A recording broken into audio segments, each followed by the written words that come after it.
Hello students, hope you all are good, you are doing well and you have all seen previous videos. In today's topic we are going to continue with the Pyrophyta and we are on that same chapter of biological classification. I know कि Pyrophyta name is not given in your NCERT book, so don't worry, this is a part of your this is the second division which we are studying, Pyrophyta, and fire algae.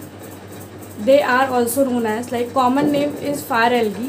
General characters की अगर हम बात करते हैं तो they are also unicellular because we are studying Protista kingdom.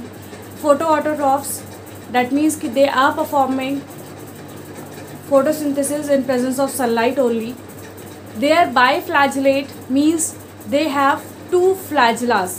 ठीक है, if you talk about two flagella, and that is why they are also known as dinoflagellates, because of the presence of two flagella they are also known as biflagellate. Now we will see where these two flagellas there. As you can see the diagram, in diagram you can see I have written A and B, small a and small b. You can see this is the structure of one example of Goniolax. This is the member of this particular Pyrophyta. This Goniolax is having few cellulosic plates which are interdigited, जो कि एक दूसरे में interdigited तरीके से attach होती है, जिसकी वजह से they are forming few grooves. You can see दो प्लेट्स के बीच में एक grooves बन रहा है.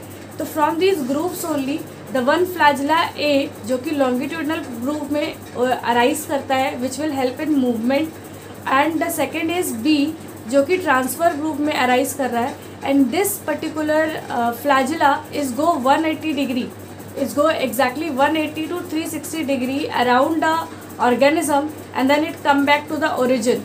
तो in that way it is moving 360 degree to that organism, and by this transverse flagella this particular organism is spinning.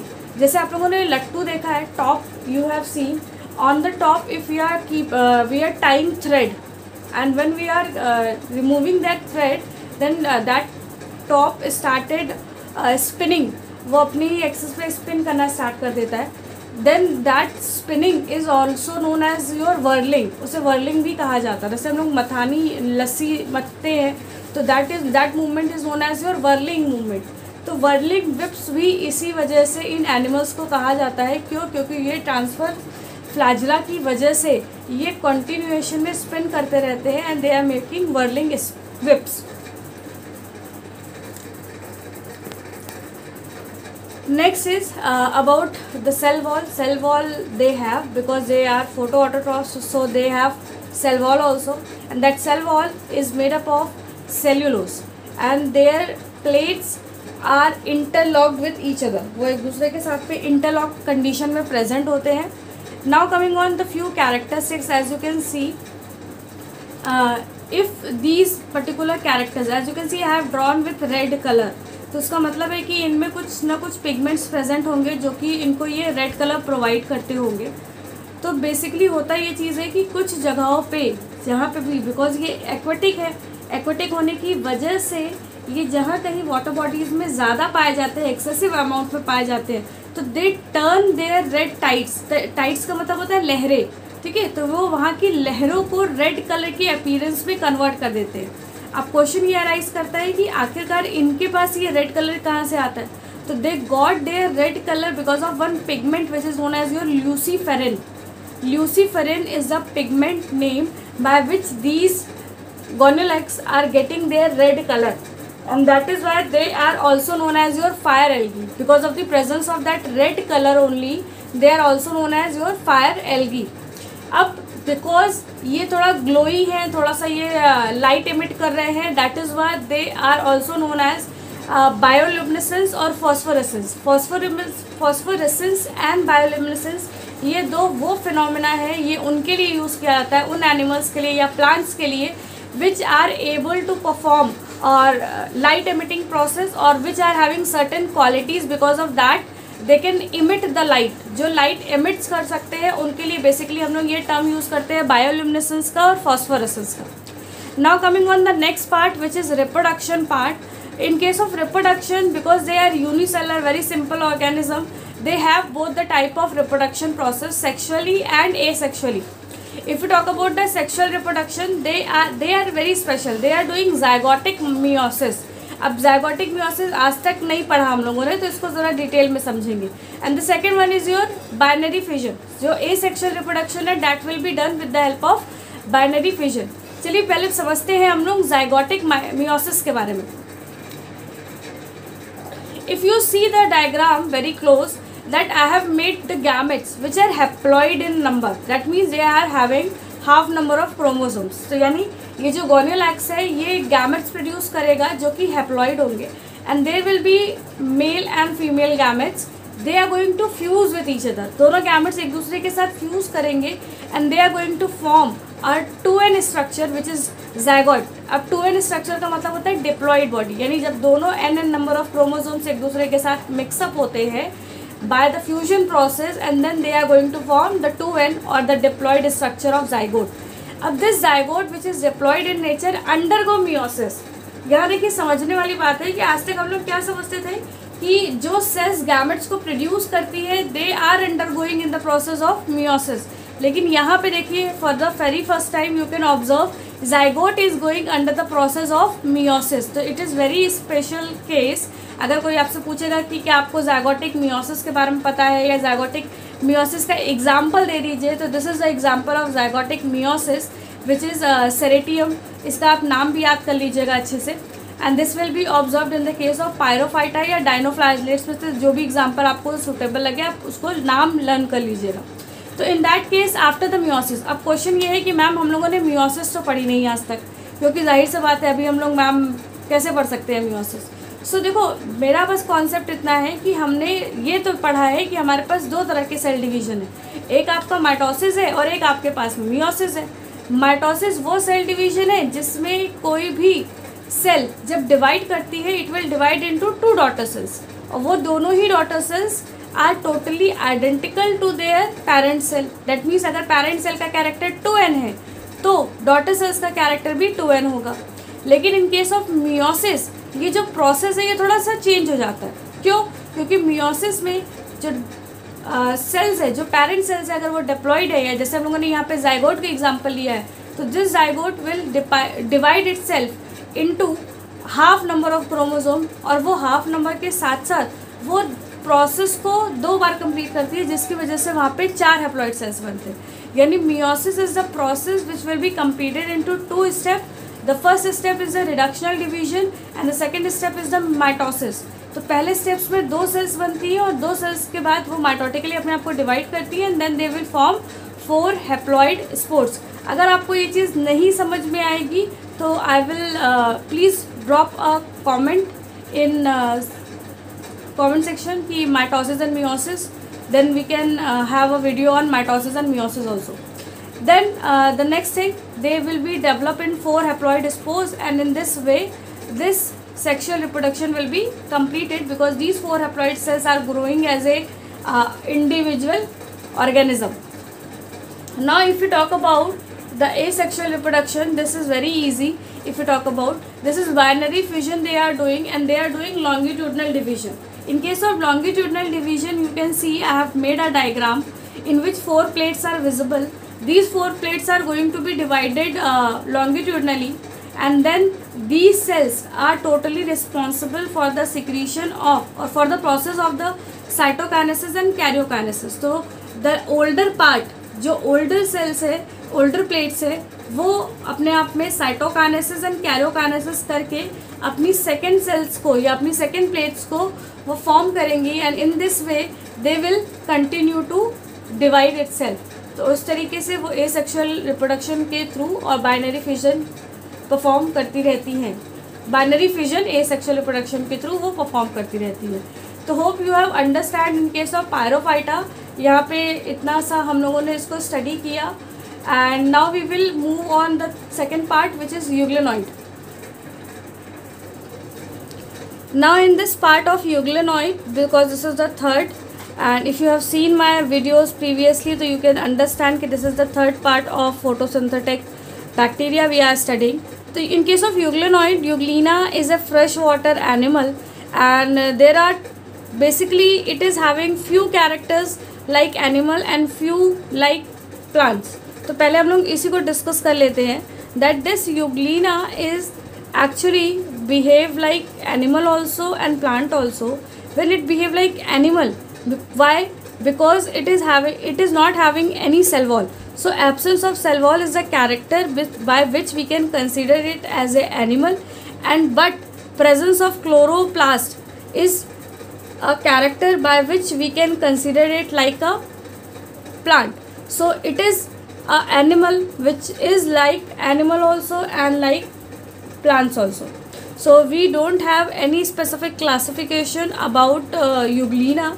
Euglena is a connecting link also that we have already discussed. In few of the botanists and few of the zoologists are having always contradiction about it. वो कुछ कहते हैं कि नहीं ये पूरी तरीके से एनिमल है, कोई कहता नहीं ये पूरी तरीके से प्लांट्स होना चाहिए. तो they have their certain views. जब आप हायर क्लासेस में जाओगे तो इसके ऊपर भी काम होगा, क्योंकि कुछ एक्सेप्शंस ऐसे हैं जिनका आज भी आंसर हम लोगों के पास में अवेलेबल नहीं है. उसी में से एक एग्जांपल ये भी है हमारे लिए. बट चलिए पहले बात करते हैं इसके डिस्क्रिप्शन को लेकर के. एज वी नो कि they are also unicellular, they can be perform photoautotroph and even they are heterotroph. तो मैंने वो पॉइंट्स यहाँ पे नहीं मेंशन किए बिकॉज वो पॉइंट्स हम लोग ऑलरेडी बहुत बार समझते हैं और जानते हैं. Now coming on the animal body. अगर आप एनिमल बॉडी को देखिए तो animal body is like slipper type of animal.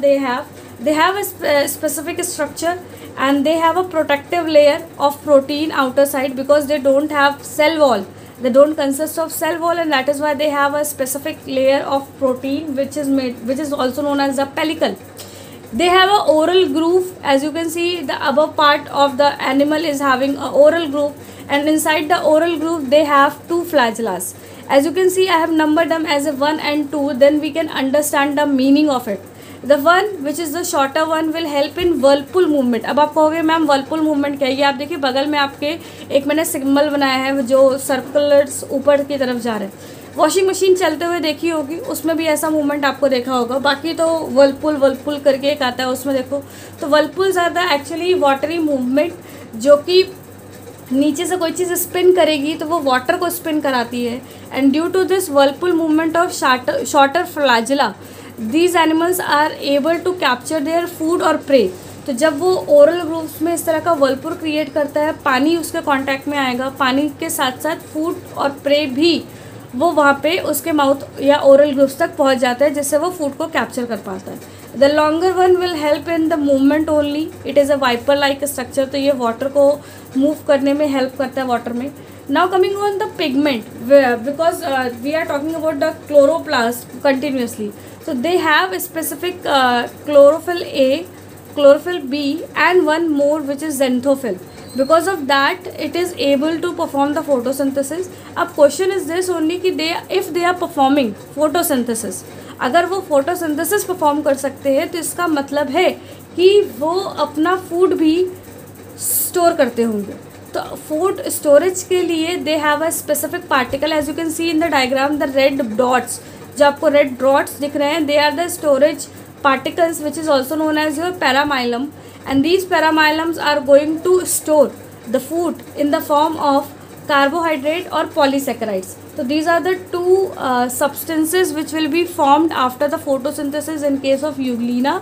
अगर क्वेश्चन पूछा जाता है तो that will be in the form of carbohydrate and polysaccharide. लेकिन एक क्वेश्चन यहाँ पे अभी भी रह रहा है हम लोग के पास में कि अगर ये फोटोसिंथेटिक है तो फिर वो लाइट कैसे कैप्चर आइडेंटिफाई करते होंगे, क्या करते होंगे? तो they have a special organ which is known as the eye spot. अब देखो हम लोगों ने एक बात करी कि they are the connecting link. अब दूसरा देखो आई स्पॉट. अभी तक किसी भी एनिमल में आई स्पॉट के बारे में नहीं स्टडी किया बिकॉज मुंड्रा में भी ऐसा कुछ नहीं था और प्रोटिस्टा के अभी तक जितने पढ़े वहाँ पे कहीं पे ऐसा नहीं था. तो euglenas are the first animals which are having a eye spot. And due to that eye spot, अब देखो आई स्पॉट भी क्या चीज़ है? It is also a kind of evolutionary relationship. यहाँ से एवोल्यूशन चेंज हो रहा था, यानी यहाँ से ऑर्गेनिज्म जो थे वो धीरे धीरे एडवांस हो रहे थे. तो they are having a eye spot in their oral grooves only. That eye spot is photosensitive. Sorry, it is your photosensitive. Photosensitive means कि ये लाइट के लिए एक्टिव है. because it has a pigment known as astaxanthin, and this astaxanthin is capable to detect the light, ताकि ये organisms अपने आप को लाइट वाली जगहों पे रख सके and they can perform the photosynthesis over there, and that is why they have eye spot. They don't have eye, they are having eye spot on which that particular pigment of astaxanthin is present, and due to presence of that pigment only they are able to detect the light. So hope ये चीज़ आपको यहाँ पे समझ में आ गई होगी. Now coming on the reproduction process. Reproduction is very simple process, and that will be done by the help of binary fission, and binary fission is also done with the help of longitudinal division. As you can see, I have made a diagram of Euglena without any labeling. That Euglena started dividing itself longitudinally. तो longitudinally का मैंने आपको एक section दिखा दिया है कि वो कहाँ से divide करना start कर रहे हैं, and then they will completely divide, and before the longitudinal division they will perform cytokinesis and karyokinesis also.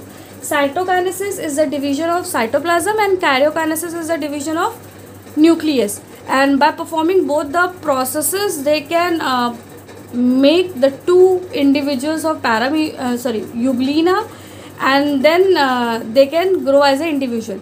लेकिन अब क्वेश्चन ये है कि क्या ये हर टाइम बाइनरी फिशन करने के लिए एबल होंगे? तो आंसर आता है नहीं. In adverse condition, if they are not getting a proper condition for performing binary fission, so they will do a cyst formation. That means inside the body of this Euglena they will form a small cyst जो कि इसी में multiply करते रहेंगे, and when they will get the favorable condition they will be spread it and they can grow as an individual. अच्छा, एक condition और है which is known as your Pamela stage. The Pamela stage is that stage when these Euglenas are not getting suitable environment for their survival. तो what they do, they will come closer to each other. बहुत सारी Euglenas एक दूसरे के पास में आ जाती हैं, and they secrete a mucilaginous sheet around them, और they will be surviving in that only जब तक वो एडवर्स कंडीशन ख़त्म नहीं हो जाती है. जैसे ही वो एडवर्स कंडीशन ख़त्म होती है they will come out from the mucilaginous sheet and फिर ग्रो एज एन इंडिविजुअल. तो होप आपको ये दोनों ही चीज़ें समझ में आई होंगी about the Pyrophyta and about the Euglena. Thank you.